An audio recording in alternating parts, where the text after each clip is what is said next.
سلامتی ہے ان آنکھوں پہ جو ہدایت پہ نظریں جمائے بیٹھی ہیں، سلامتی ان کانوں پر جو ذکر خیر کے منتظر رہتے ہیں، سلامتی ان قدموں پر جو ہدایت کی راہ پہ گامزن ہیں۔ السلام علیکم ورحمۃ اللہ وبرکاتہ۔ تمام تعریفیں خدائے بزرگ برتر کے لیے جو وحدہ لا شریک ہے، نہ کوئی ثانی ہے، نہ کوئی ہمسر ہے، نہ کوئی مثل ہے، نہ کوئی نظیر ہے۔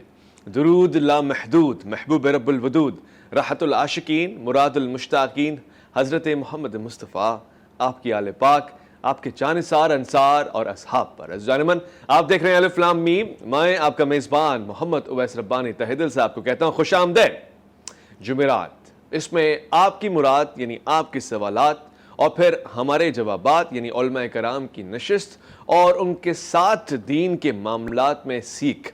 یہ خوبصورت موقع ہے، غنیمت ہے، اور یقین جانیے جب ہم کہتے ہیں کہ علماء انبیاء کے وارث ہیں تو پھر اس کو دروازہ سمجھیں، راستہ سمجھیں، گلی سمجھیں، چوکٹ سمجھیں جہاں سے علم ملتا ہے، اور یہ ایک سفینہ ہے جو نجات ہے۔ اور اس میں کمال ہی کمال یہ ہے کہ آپ ہر طرح کے سوال پوچھتے ہیں، کوئی جھجک نہیں، کوئی شرم نہیں۔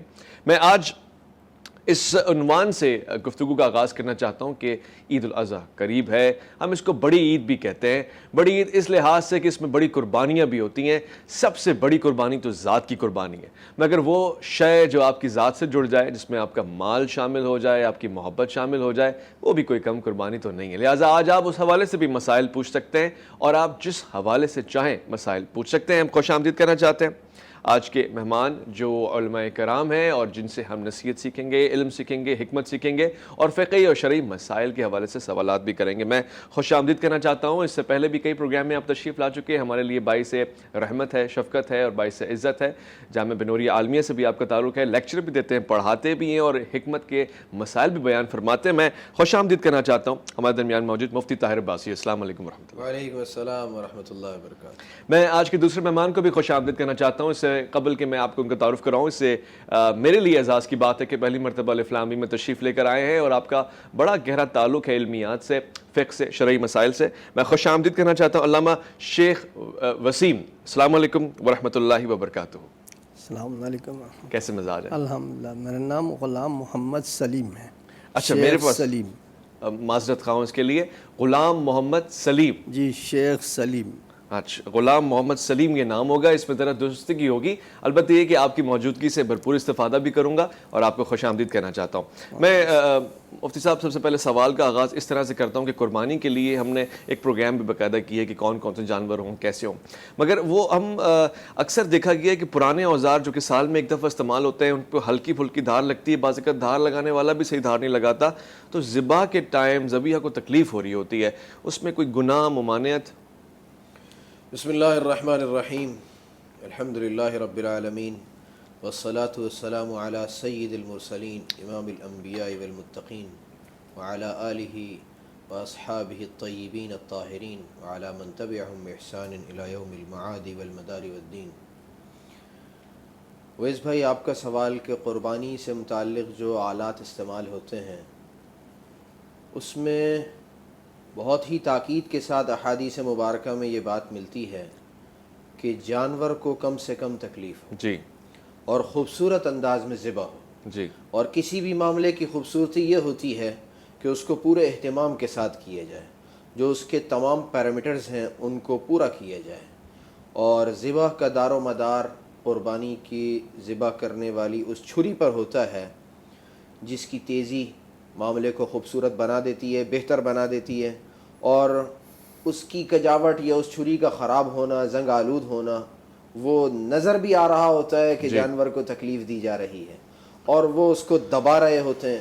حکم تو یہ ہے کہ ہاتھ سے دبا کر نہ ہو، بلکہ چھری کی تیزی ذبح کر رہی ہو، ہاتھ کا دباؤ نہیں ذبح کر رہا ہو۔ اب وہ جو ہے وہ سال میں نووارد قصاب حضرات بازے آتے ہیں جو اس شعبے کے نہیں ہوتے۔ میرے لیے یہ بہت اہمیت کی بات ہے، اور میں آپ کے اس پروگرام کے پلیٹ فارم کی توسط سے یہ بات کہنا چاہوں گا، درخواست کروں گا کہ خدارہ ایسے لوگ جانور کو تکلیف پہنچا کر اپنی عاقبت خراب کرنے کی کوشش نہ کریں کہ محض اپنی 2-3 دن کی دہاڑی کے لیے اس شعبے سے نابلد ہوتے ہوئے اس شعبے میں آ جاتے ہیں، اور اپنی وقتی ضروریات کی خاطر اللہ کی اس خوبصورت مخلوق کو تکلیف پہنچاتے ہیں، اور وہ قصاب کے شعبے سے تعلق نہیں رکھتے، کسی اور شعبے سے ہوتے ہیں. بسا اوقات دوست یار مل کر آپس میں ایک تفریح طبع کے لیے جو ہے وہ کپڑے بدل لیے اور ہاتھوں میں کہیں سے قربانی کی کچھ جو ہے وہ چھریاں اور بغدے پکڑ لیے اور جا کے قربانی شروع کر دی. ایسا کام قطعا نہ کریں. اور اسی طریقے سے جو حضرات قربانی کروا رہے ہیں ان سے بھی میری درخواست یہ ہے کہ وہ محض سستے قصائی کے چکر میں چند روپے بچا کر اور لاکھوں کا جانور اللہ کے ہاں غیر مستحب طریقے سے پہنچانا, اس کو تکلیف کے ساتھ پہنچانا, میں یہ سمجھتا ہوں کہ یہ انتہائی نامناسب ہے. انتہائی نامناسب ہے. خوب, یہ ایک اچھا پیغام کیا ہے. اور اکثر ہم نے دیکھا ہے کہ عید پہ ایسے ہی معاملہ ہوتا ہے, موسمی کسائی نکل آتے ہیں, نہ ان کو جانور تھمتا ہے ان سے, نہ کٹتا ہے, نہ ذبح ہوتا ہے, نہ اس کے بعد کے معاملات ان سے طے پاتے ہیں, اور پھر تکالیف ہوتی ہیں, لڑائی جھگڑے ہوتے ہیں. علامہ صاحب, قربانی کے مسائل پہ ذرا نگاہ رہے.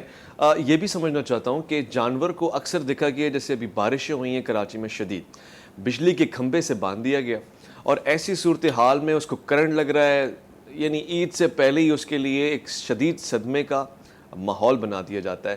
اس میں گناہ گار کون ہے؟ بجلی والے گناہ گار ہو جائیں گے, یا وہ شخص جس نے اس کو باندھ دیا ہے یہاں پہ, یا وہ شخص جس نے اس کو غلط ہاتھوں میں فروخت کر دیا ہے؟ پہلے دیکھ لیتا کہ اس کا خیال بھی رکھے گا کہ نہیں. صحیح. اعوذ باللہ من الشیطان الرجیم. بسم اللہ الرحمن الرحیم.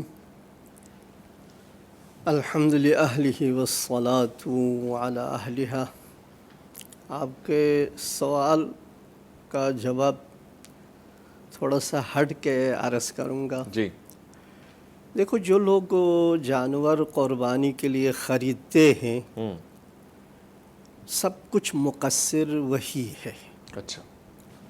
مثال کے طور پر آپ بجلی والے ہیں, آپ نے کھمبا لگا دیا, جہاں بھی لگانا ہو, آپ کا کام الگ ہے.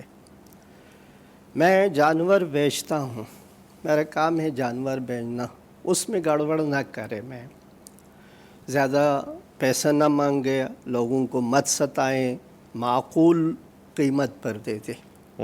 لیکن جو خریدار ہے, خریدنے والا ہے, قربانی کرنے والا مومن ہے, اس کو دیکھنا چاہیے اس کے ساتھ, اس جانور کے ساتھ کیا برتاؤ کیا جائے, کہاں رکھے, کہاں رکھا جائے, کہاں باندھ دیا جائے. جی. آپ کے پاس جگہ نہیں ہے تو آپ جہاں پر جگہ ہے وہاں لے جائیں. اچھا. مناسب جگہ پر رکھیں, احترام کے ساتھ, اور صحیح طریقے سے اس کو چارہ دے, پانی دے, سکون دے, اور غلط جگہ پر نہ باندھے. صحیح ہے. یہ مقصر ہے. صحیح ہے. ڈائریکٹ بھی انڈائریکٹ بھی یہ ہے. کیونکہ اگر اس کے پاس یہ امکانات نہیں ہے تو اتنے بڑا جانور کیوں خرید رہا ہے؟ صحیح بات ہے. جانور کو ضرر, نقصان, اذیت یہ پہنچا رہا ہے. ٹھیک. ضمن ایک جملہ اضافی عرض کرتا ہوں کہ آپ کے اس چینل کے تھرو میں حکمران اور اصحاب اوپر والوں سے عرض کرنا چاہتا ہوں. پورے دنیا میں قربانی ہوتی ہے, جہاں مسلمان ہے وہاں طریقہ کار ہے, ہمارے ہاں نہیں ہے. جی. اندادن ہے. ٹھیک ہے. اس وقت جو ہے مثال کے طور پر قربانی ایک مستحب عمل ہے. صحیح. اس کے ضمن میں کتنے لوگوں کو تکلیف ٹھیک پہنچتے. ٹھیک. تکلیف, گلی برباد, روڈ برباد, خون, کچرے, گندگی, بدبو. لہٰذا حکومت چاہیے ہر ایریے میں ایک مذبح ذبح کرنے کا معقول جگہ فراہم کرے لوگوں کو, اور وہ سکون سے, آرام سے اپنے جانور کو وہاں رکھے, قربان کرے, گھر میں گوشت لائے, یا گھر کے اندر بھی وہ مناسب جگہ بنائے. یہ جو گلی کوچوں میں یہ طریقہ جو ہے وہ شاید ثواب کی بجائے کچھ مردم آزاری کا پہلو زیادہ. ٹھیک. یہ آپ نے صاحبان اوپر والوں سے سب سے گزارش کی ہے, اس میں ارباب اختیار میں ہم بھی کہیں نہ کہیں شامل ہیں, کیونکہ گندگی تو ہم بھی کرتے ہیں. اگر ہم بھی تھوڑی سی تمیز سیکھ جائیں اور نفاست سے کام لیں تو میرے خیال بڑی آسانی ہو جائے. ایک مختصر سے وقفہ لے رہا ہوں, لوٹ کر آتے ہیں. ذہن بنانے کی ضرورت ہے. آپ کا انتظار رہے گا.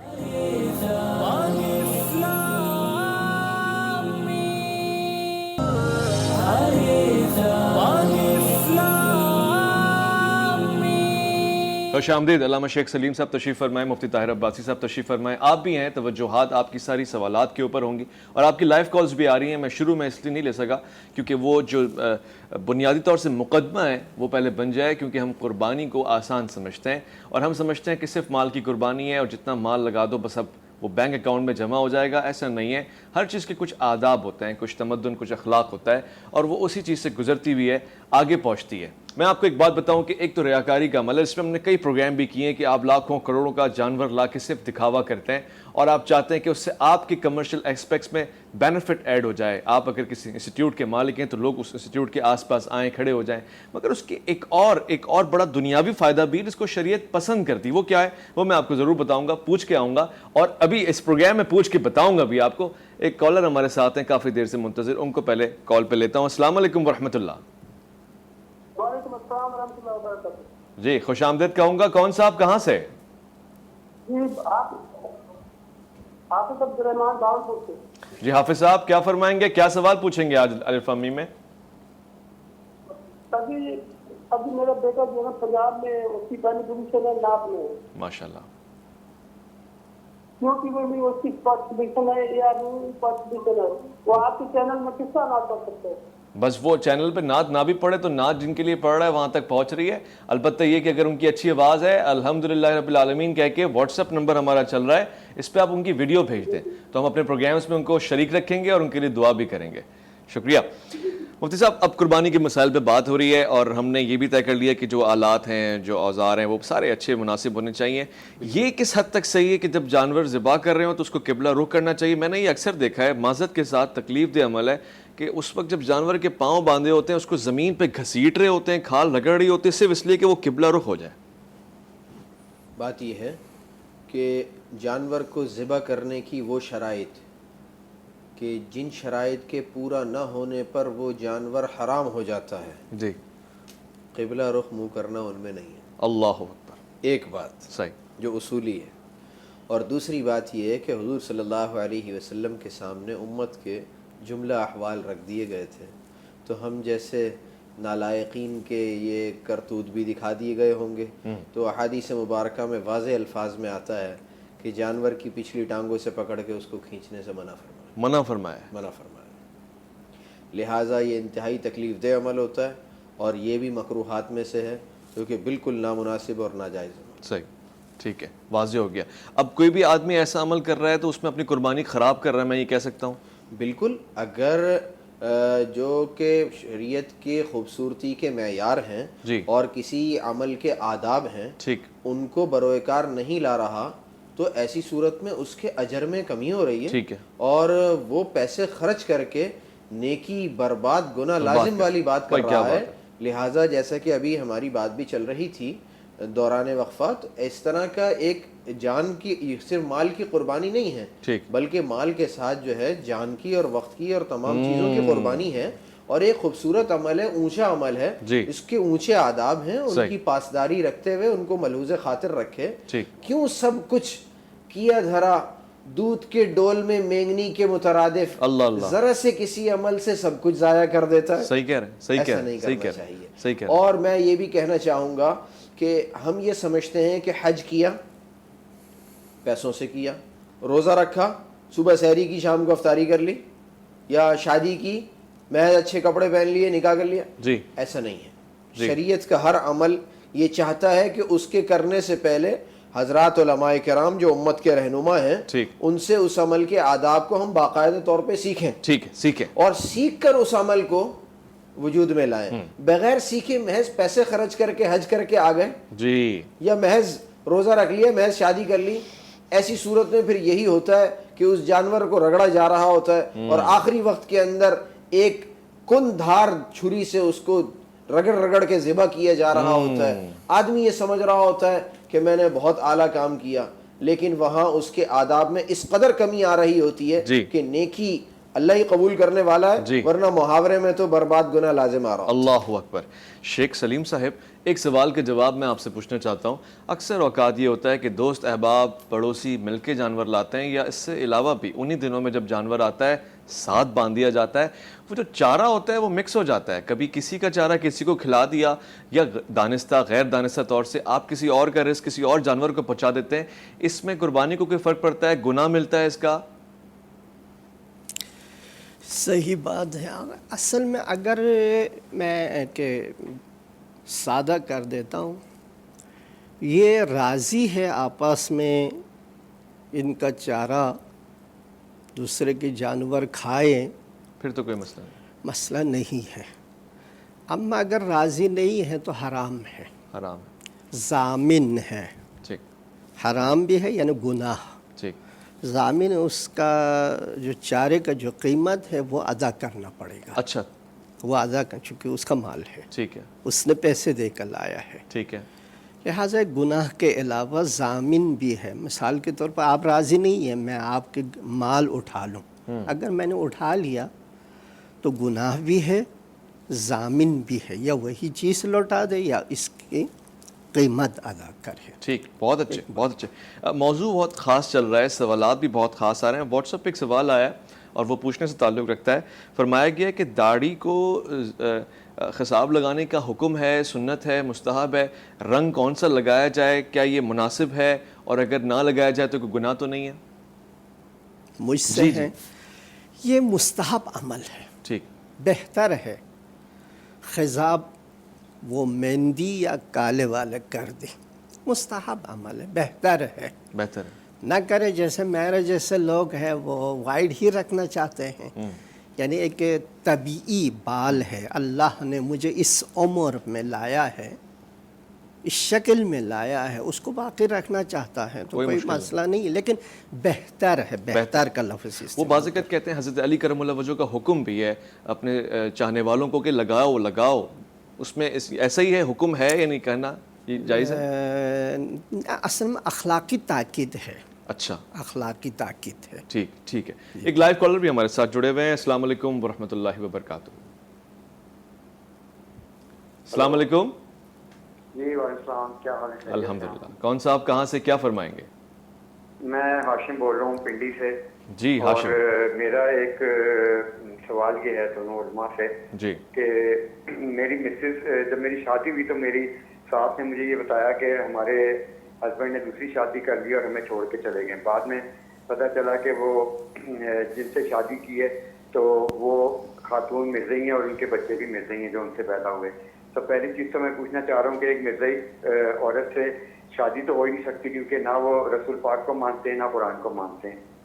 تو ایک تو یہ چیز میں پوچھنا چاہ رہا ہوں کہ اس پہ روشنی ڈالیں. دوسرے یہ کہ کچھ عرصے کے بعد انہوں نے میری مسز کو کنونس کیا اور اس نے مجھے کہا کہ جی تمہیں وہ باہر بھیج دیں گے اور تم مرزئی ہو جاؤ اور یہ لکھ کے دے دو کہ میری فیملی مرزئی ہو گئی تو تمہیں ہم باہر بھجوا دیں گے اور سارا وہاں پہ تمہیں سپورٹ کریں گے. تو میں نے کہا میں ایسا نہیں کر سکتا ہوں. تو کیا میری مسز جو ہے وہ مسلمان رہی ہے یا اسلام سے خارج ہو گئی ہے؟ بہت ثقیل قسم کے سوالات ہیں آپ کے اور دقیق طرح سے اس کو دیکھنا پڑے گا. آپ کی کال کا شکریہ ادا کرتا ہوں. مفتی صاحب آپ اس پہ نگاہ ڈالیں. رسول اکرم صلی اللہ تعالی علیہ وآلہ وسلم خاتم النبیین ہیں. بے شک ایسا ہی ہے. اور آپ کے بعد اب کوئی نبی بحیثیت نبی کے دنیا میں نہیں آئے گا. بے شک ایسا ہی. اور اگر کوئی نبوت کا دعوے دار ہے تو ایسی صورت میں وہ دائرہ اسلام سے خارج ہے, واجب القتل ہے, اور اس میں ہماری شریعت اور وطن عزیز کے ضابطے اس بات کی کسی قدر تائید کرتے ہیں اور بڑے مضبوط الفاظ میں کرتے ہیں. اگر کوئی شخص رسول اکرم صلی اللہ علیہ وسلم کی ختم نبوت اور آپ کے آخری نبی ہونے کے حوالے سے انکاری ہے تو اس شخص کا دائرہ اسلام میں کوئی حصہ باقی نہیں ہے. صحیح. اور ایسا شخص اگر نکاح کرتا ہے تو مسلمان کے ساتھ اس کا نکاح جائز نہیں ہے. صحیح. سب سے اول بات تو یہ ہے کہ یہ نکاح نہیں ہوا. اگر بوقت نکاح ان کی جو اہلیہ بتائی گئی ہیں وہ اسی نظریے پر قائم تھیں تو ان کا نکاح نہیں ہوا. صحیح. اب اگر وہ ایسی صورت میں کچھ ایسی پرکشش پیشکشیں کرتے ہیں کہ ملک سے باہر جانے کے لیے تم اپنے آپ کو تحریراً بھی لکھ دو کہ میرا تعلق اس طبقے سے نہیں ہے, جی. میں اس موقع پر اس طبقے کا نام بھی لینا اس پروگرام کی اور اپنی ساتھ اور حضرات علماء کرام کی توہین سمجھتا ہوں. اگر اس قسم کا کوئی شخص یہ کہتا ہے کہ لکھ کر دے دو تمہیں باہر بھجوا دیں گے، تو میں ان سے درخواست کروں گا، ان صاحب سے، بھائی ہاشم صاحب سے، کہ باہر جانے کے لیے اپنی شخصیت کو مکمل کریں، اور جب شخصیت مکمل ہو جائے گی تو ان کو باہر سے زیادہ وطن عزیز کی ضرورت ہوں گے. کیا لاکھوں کی بات، یہ وطن عزیز کی ضرورت ہے، اور ایسے نظریات اور ایسے مضبوط عقائد کا حامل، ایسا باصلاحیت شخص جس کو بچوں کے ہو جانے کے بعد بھی اپنی وطن، اپنے قانون اور اپنے مذہب کی فکر لاحق ہے، اور الف لام میم کے اس پروگرام سے وہ فکر مند ہو کر سوال پوچھ رہے ہیں، تو ایسے لوگوں کی ضرورت اور ممالک سے زیادہ میں سمجھتا ہوں وطن عزیز کو ہے. ٹھیک ہے، لہٰذا قطعاً ایسی صورت میں اس سلسلے کو آگے جاری نہ رکھیں، اور ایسی چیزوں کی بھرپور تردید اور ان سے انکار لازم ہے. ختم نبوت کا عقیدہ ایک بنیادی عقیدہ ہے جو کسی شخص کے مسلمان ہونے کے لیے ضروری ہے. بے شک، بہت پیارا جواب ہے آپ کا، اور قدر کی نگاہ سے دیکھتا ہوں سوال جواب دونوں کو. ایک اور لائیو کالر ہمارے ساتھ جڑے ہوئے ہیں. السلام علیکم ورحمۃ اللہ. جی تھوڑا سا آپ نے لاؤڈ بولنا ہے، مجھے ہلکی دھیمی آواز آئی ہے. السلام علیکم، کون صاحبہ کہاں سے؟ جی محترمہ فرمائیں، کیا سوال پوچھیں گے الف لام میم میں؟ کیا سوال پوچھوں گی، میں نے آگے بھی کال کی تھی کہ میں قرض کے اندر بہت مبتلا ہوں. میرے بیٹے مجھے چھوڑ کے جا چکے ہیں، میرے ساتھ جوان بیٹی کا ساتھ ہے. میں اس وقت بہت پریشان. جی آپ نے اس سے پہلے بھی کال کی تھی، کوئی قرض اتارنے کی سبیل نظر نہیں آ رہی. میں آپ کی ایک بار دوبارہ کال کرنے پہ ناظرین سے، سامعین سے، پہلے بات پوری سن لیں. جی فرمائے ماں، فرمائے. قرض میں نے اس لیے اٹھایا تھا، اپنی بیٹی کے لیے اٹھایا تھا میں نے، بیٹی کی شادی کے لیے، لیکن اس کا گھر بھی نہیں بچ سکا. 3 مہینے بعد ہی اس کو ڈیورس ہو گئی. ٹھیک. اور اب میں اتنی پریشان ہوں. ایک میرا بچی کا ساتھ ہے جوان کا، اوپر سے بیٹا کا ساتھ ختم ہو گیا، اور اوپر سے لینداروں نے میری زندگی کا رداف کرو. خدا کا واسطہ، تم کو اللہ رسول کا واسطہ، سنت ابراہیمی کا مہینہ ہے، آپ لوگ میرے لیے اپیل کرتے ہیں. جی آپ کا حکم سر آنکھوں پہ. اللہ آپ کو اس کی جزائے خیر دے گا. اللہ آپ کو جلد اس کا جواب سن کے اور آپ کے اس کام میں آپ کی آسانی فرمائے گا. ہم سب کی دعائیں، علماء کرام سے بھی خصوصی طور سے درخواست کروں گا. جانباً جو حضرات اس پروگرام کو دیکھ رہے ہیں ان سماعتوں کو میں اپیل اور درخواست کی ایک ریکویسٹ کی صورت میں کہوں گا کہ ان کی پہلے بھی کال آئی تھی.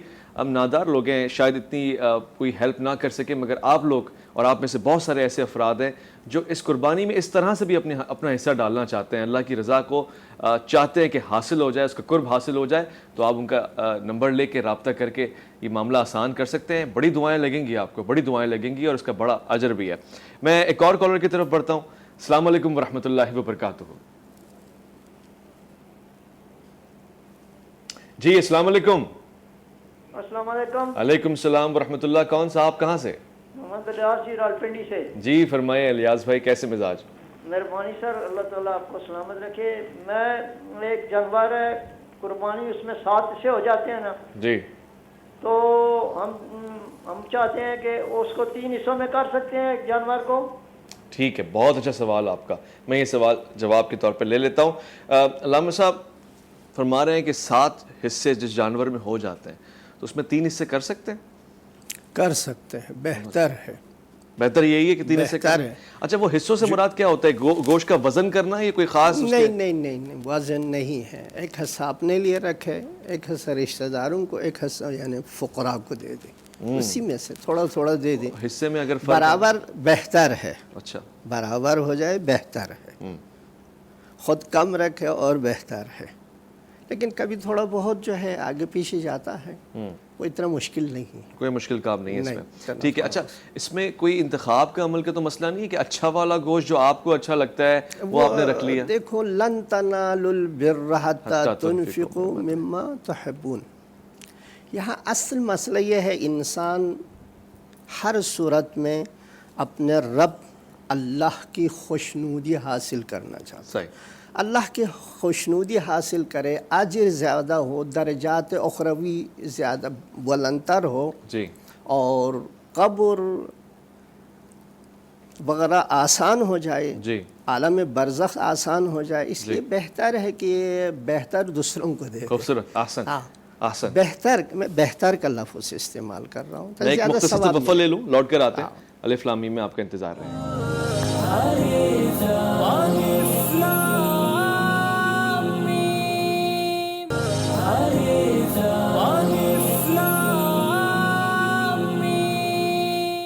میں اس وقت وقفہ تھا، اور وقفے میں میں کوشش کرتا ہوں کہ علم کے وہ تمام سوالات پوچھ لوں، جوابات مجھے مل جائیں۔ میں نے شیخ صاحب سے کچھ سوالات پوچھے بھی نہیں ہیں، انہوں نے ان کی شفقت مہربانی ہے، کوئی خاص واقعہ جو وہ بیان فرما رہے تھے، میں نہیں چاہتا کہ آپ اس سے محروم رہ جائیں۔ شیخ صاحب یہ ذرا بیان فرما دیں، جو طلاق والا معاملہ آپ نے بھی بیان فیملی فرمایا۔ میٹر والا۔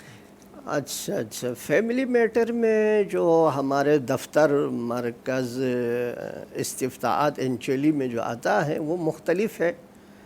عموماً ہم دیکھتے ہیں کہ اکثراً کوئی بنیادی ایشو یا مشکل پرابلم نہیں ہے، لوگ اپنے ذہنوں میں بناتے ہیں، مثال کے طور پر نہیں رکھنا چاہتے ہیں جی تہمتیں بھی لگاتے ہیں، جی نہیں رہنا چاہتی ہے تو تہمتیں، اور کافی کیسز ہمارے پاس ایسے بھی آئے بھائی ہمارے بہنیں بھی نہیں مانتے، بہنیں بھی نہیں مانتے، جی اس وجہ سے بھی لوگوں کے درمیان میں لڑائی، اختلاف، جھگڑا ہوتا ہے، اور بعض اوقات انسان اپنی کمزوری کو چھپانے کے لیے بھی دوسرے کو متہم کرتے ہیں، الزام تراشی اور تہمتیں لگاتے ہیں۔ لیکن ہم سب اللہ کے بندے ہیں، اللہ کو جواب دینا ہے، قبر میں جانا ہے، صحیح، آخرت میں حساب و کتاب ہے، اگر ان چیزوں سے تھوڑا سا احتیاط برتے تو زیادہ بہتر ہے۔ بہتر ہوگا۔ ٹھیک ہے، لائیو کالر بھی ہمارے ساتھ ہیں۔ السلام علیکم ورحمۃ اللہ۔ وعلیکم السلام جی کون، کہاں سے، کیا فرمائیں گے؟ بھائی میں لاہور سے بات کر رہا ہوں، حاجی محمد میرا نام ہے۔ حاجی صاحب خوش آمدید، کیا فرمائیں گے؟